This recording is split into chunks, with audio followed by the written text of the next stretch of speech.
BRS party చేసిన తప్పిదాలు ఏంటంటే ఎంతసేపు మీరు ఏమనుకున్నారు అని అంటే ఉన్న రాజకీయ నాయకులనే బలోపేతం చేసుకున్నారు. వాళ్ళు ఇప్పుడు మన పార్టీలు మారిన వాళ్ళు ఉన్నారుగా, వాళ్ళని మీరు బలోపేతం చేసుకున్నారు. మీరు ఏం చేసేది ఉండే అని అంటే చాలామంది ఉన్నారు. ఎవరు?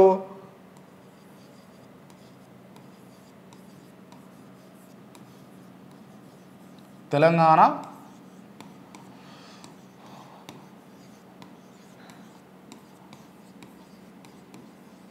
ఉద్యమకారులు మస్తు మంది ఉన్నారు. ఊరుకు ముగ్గురు వెళ్తారండి. గట్టిగా పనిచేసిన వాళ్ళు ముగ్గురు వెళ్తారు.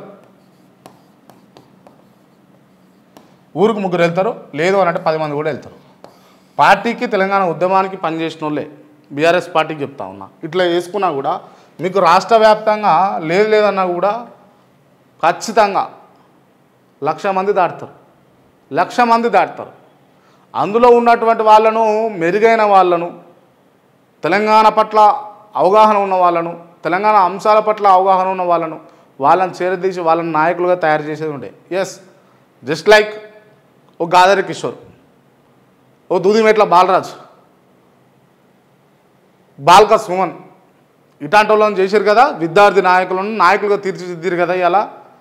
ఎస్, గట్లనే తెలంగాణ అజిటేషన్లో తెలంగాణ ఉద్యమం జరుగుతున్నప్పుడు ఇంట్లో వాళ్ళని ఇబ్బంది పెట్టి వాళ్ళు బయటకు వచ్చి తెలంగాణ ఉద్యమంలో పాల్గొని నిజంగా జీతాలను అర్పించిన వాళ్ళు ఉన్నారు.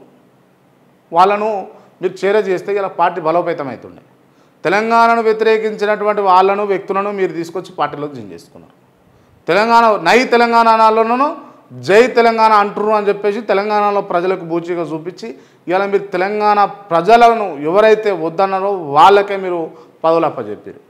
అక్కడ జరిగిపోయింది మోసం. ఎందుకు అని అంటే ఆడు మనోడు కాదని మీకు గతంలో తెలిసినా కూడా మీరు జాయిన్ చేసుకొని మీరు పాలన చూసి అలా మళ్ళా పార్టీ కష్టకాలంలో రాగానే వాళ్ళు జంపు చేయాలని అయ్యి. సో అదే లాయల్టీగా ఉండి ఇప్పటికీ కూడా గ్రౌండ్లో బీఆర్ఎస్ పార్టీని నమ్ముకున్న వాళ్ళు ఉన్నారు కదా. వాళ్ళని కనుక మీరు చేరదీసి ఉంటే ఇలా వాళ్ళను ఎమ్మెల్యేలుగా, మంత్రులుగా చేసి ఉంటే వాళ్ళు పార్టీలు మారేటోళ్ళ అంటే నో అనే చెప్పొచ్చు.